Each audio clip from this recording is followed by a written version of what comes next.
My brother received a $12,000 villa down payment. I got, maybe try renting. You're not the type who owns things anyway. I smiled and left. I didn't tell them when I bought my first property, or my second, or my fifth. Then Mom Googled my name, and suddenly everything changed. My name is Clara Whitmore, 30. For most of my life, I was the family's afterthought, the quiet one, the good sport, the at least she tries sibling. My older brother, Ethan, was the golden boy, the kind of son parents brag about to strangers at dinner parties. Every milestone he reached came with applause. Every mistake came with excuses. When he turned 25, Dad handed him the keys to a brand new villa, a small investment to get you started. I was there that night, standing in the corner holding the cake knife like it might cut through the ache in my chest. A week later, when I mentioned wanting to save for my own home, Mom laughed gently and said, "Sweetheart, renting is fine for you. You're not the ownership type." I didn't argue. I just smiled, nodded, and tucked those words somewhere deep, a place I reserved for pain I planned to turn into power. I left that night with $63 in my account and a fire that could light an entire skyline. I worked in real estate administration by day, studied investment analytics by night, and flipped my first small apartment at 26. No gifts, no handouts, just discipline, spreadsheets, and an instinct for spotting value where others saw risk. By 29, I owned 5 properties across the state, quietly, efficiently, invisibly. I thought I had made peace with their ignorance until Mom decided to Google me. That's when the quiet game ended. Because some discoveries burn more than jealousy. They burn the illusion of superiority. Mom's text came late at night, short, clipped, trembling with confusion disguised as politeness. "Clara, call me when you can. I found something online about you and I think we need to talk." I almost laughed. Found something online? She made it sound like she'd stumbled upon a scandal, not my success. When I didn't reply, the call started. Then Ethan chimed in, his name flashing across my screen with that familiar mix of arrogance and entitlement. "Mom's freaking out. She said you're buying properties in your name. You? Since when?" I stared at his message, the way he wrote "you" like it was an insult. Then I typed back, "Since you stopped noticing." The next day, I drove to the family home, the same one where I'd been told I was not the type who owns things, the same one where Ethan's framed photo stood in every hallway like a shrine to achievement. Mom greeted me at the door, clutching her phone like evidence. "Clara, what is this?" she demanded, thrusting it at me. My Zillow portfolio glowed on the screen. Listings of my 5 properties. My name, neatly printed under owner. I took a sip of the coffee she'd made and said calmly, "That's my work. That's my life." Her voice cracked. "Why didn't you tell us?" "Because you never asked." Ethan stormed in, face red. "You've been lying to us." "No," I said, meeting his glare. "You just never believed I could do anything worth knowing." Dad walked in next, holding his newspaper like a shield. "You could have shared your success. Family supports each other." I smiled, the same polite smile they had mistaken for weakness for years. Family supports each other when it's mutual. Dad, I supported myself when no one else did. Mom's eyes darted between us, her voice trembling. "You own 5 houses?" I nodded. 6, actually. Closed on the newest one last week. The silence that followed wasn't shock. It was something heavier. The sound of a throne collapsing. The air thickened, heavy and unbreathable. Ethan paced the living room, his shoes echoing against the marble floors Dad loved to brag about. He muttered, "This is ridiculous. You're making this up. There's no way you could afford 6 houses." I tilted my head, almost amused. "You think you're the only one who understands business?" He scoffed. "You work in real estate, Clara. You don't own real estate." I smiled faintly. That's when an email notification flashed across my screen. Subject: You should be ashamed of yourself.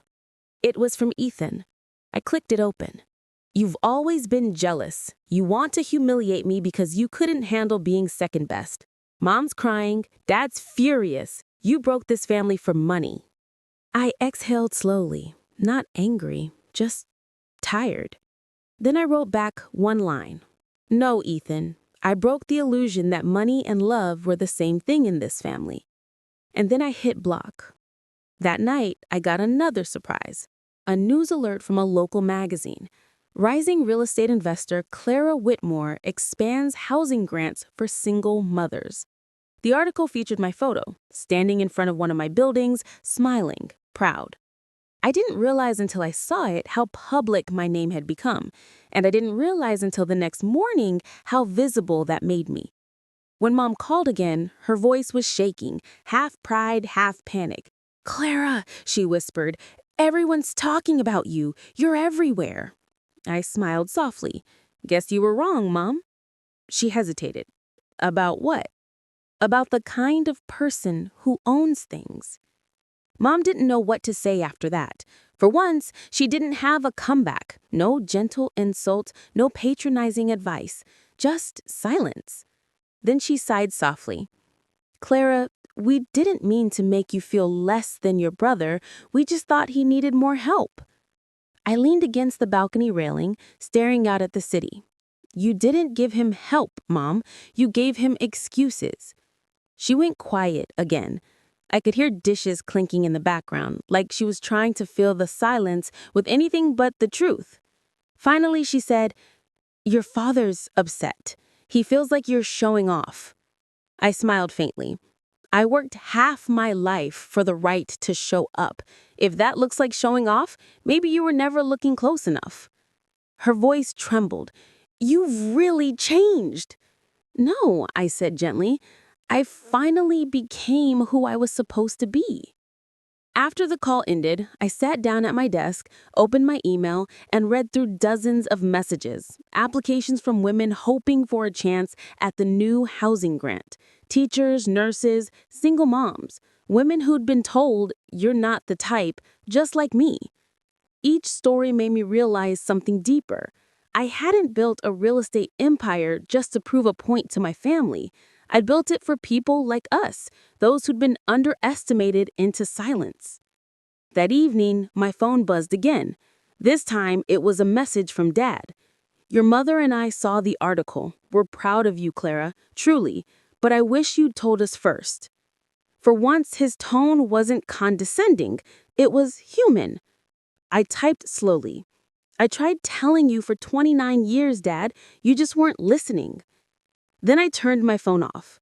The world outside glittered. Thousands of lights, each one a reminder that sometimes you have to outshine the people who told you to stay small. And the best part, you don't owe them an explanation when you finally glow. 2 weeks later, the inevitable happened. Mom invited me to a small family dinner to talk things out.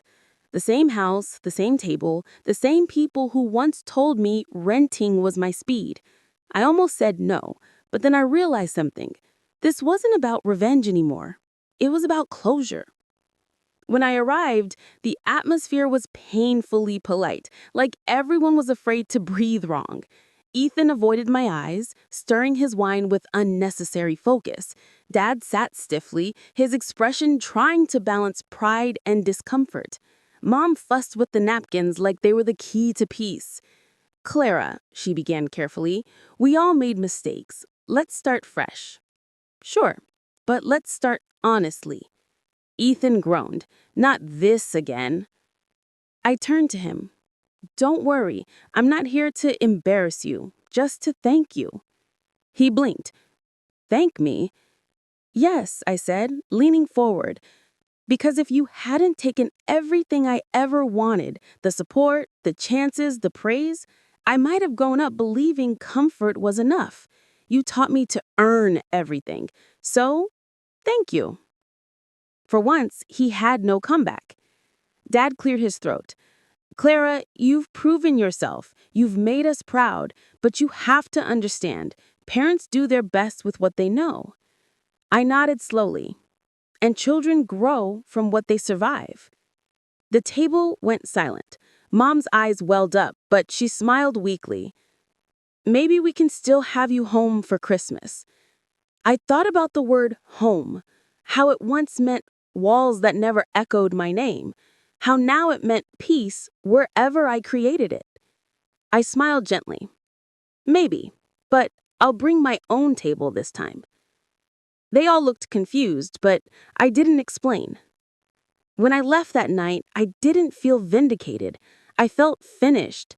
Because closure isn't a door slam. It's a soft click, the sound of your heart finally locking what no longer deserves entry. And in that silence, I realized they had built my limits, but I had built my legacy. A few months later, my life had settled into a rhythm that finally felt like mine. The business was thriving, the grant program was expanding. My mornings started with peace instead of permission. One afternoon, I got an email from a real estate magazine requesting an interview.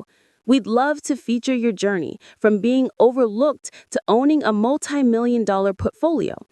I agreed, but only on one condition. The focus had to be on resilience, not riches. The article went viral within a week. The headline read, "From Rejection to Real Estate Empire, the woman who bought her freedom one property at a time."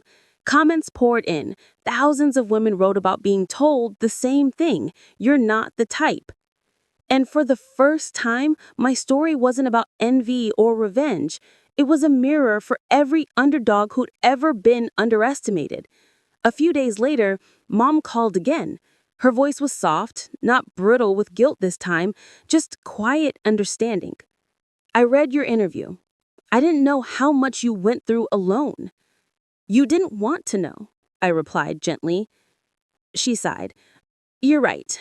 But I'm proud of you now, Clara, truly. I just wish we hadn't made you prove it first.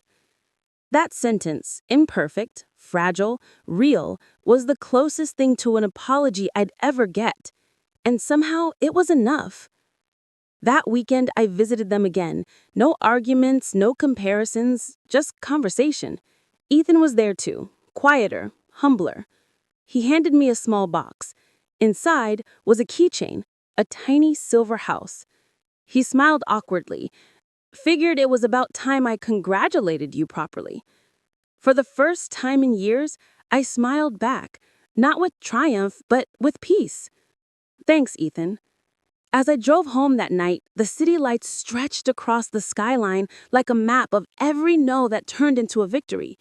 And when I parked outside my newest property, I whispered to myself, you weren't the type who owned things, remember? Then I laughed, because now I owned everything they said I couldn't. That's what you thought. Mom's voice cut through the tension.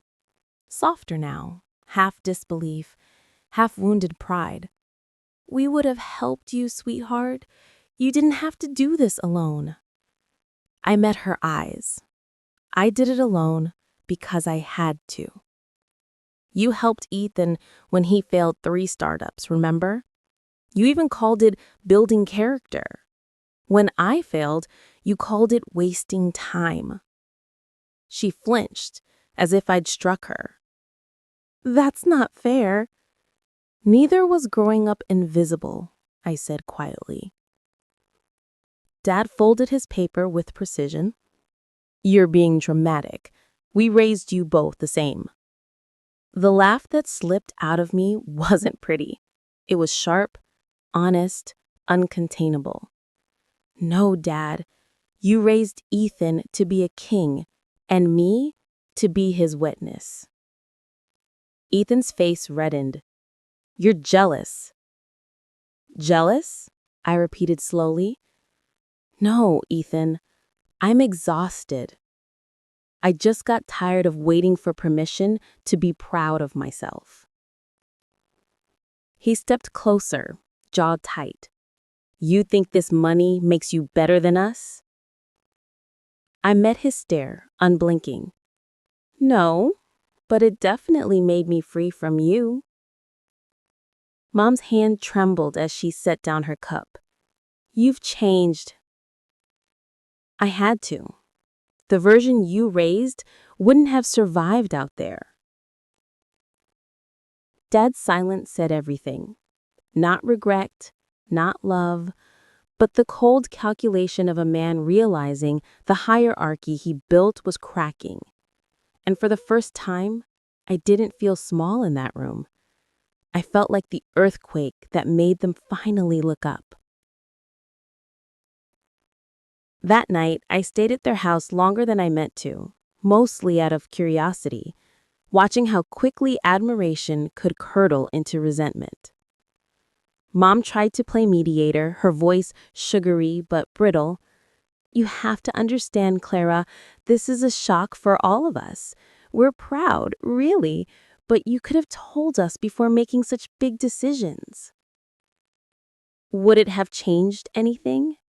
Would you have believed me if I said I could afford a home before Ethan? She looked down, silent. Ethan poured himself another drink, muttering under his breath. You think you're some big shot now because Google wrote about you? You're nothing without luck. I turned toward him slowly. Luck doesn't show up at 3 a.m. and when you're studying interest curves and building spreadsheets in the dark. Luck doesn't answer calls from clients who only believe in you after results. You don't build an empire with luck, Ethan. You build it when nobody cheers for you. His glass hit the counter too hard, splashing bourbon across the marble. You've changed, he said. You used to be humble. No, I corrected softly. I used to be silent. Dad stood then, the room shifting under his authority. That's enough, he said. This competition ends here. We're family. Family? I echoed, my voice quiet but sure. Family didn't believe in me.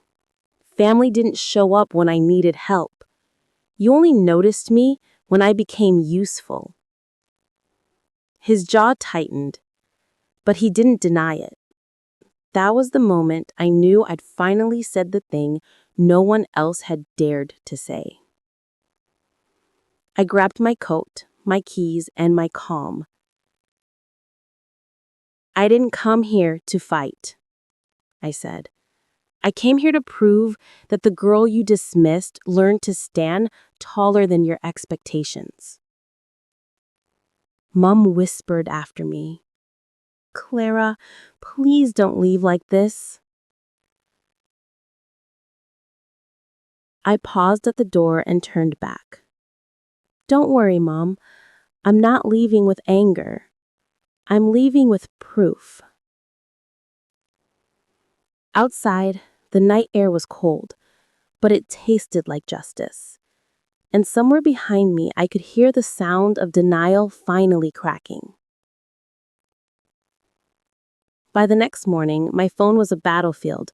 Missed calls from Mom, 2 angry voicemails from Ethan, 1 text from Dad that simply said, You embarrassed your brother. He's family. Clara, don't forget where you came from. I stared at it for a while before replying, Oh, I haven't forgotten.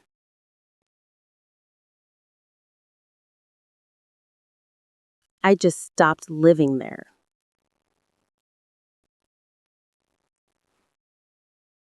Then, I silenced my phone and drove back to the city. My penthouse wasn't a showpiece, it was peace itself. Tall windows, quiet air, and the smell of coffee I made for myself, not for approval. The skyline shimmered like a reminder of how far I'd climbed on the ladder no one offered me. I sat on my balcony, laptop open, checking in on my newest purchase, an ocean view duplex in Miami. The deal had just closed. Property number 7.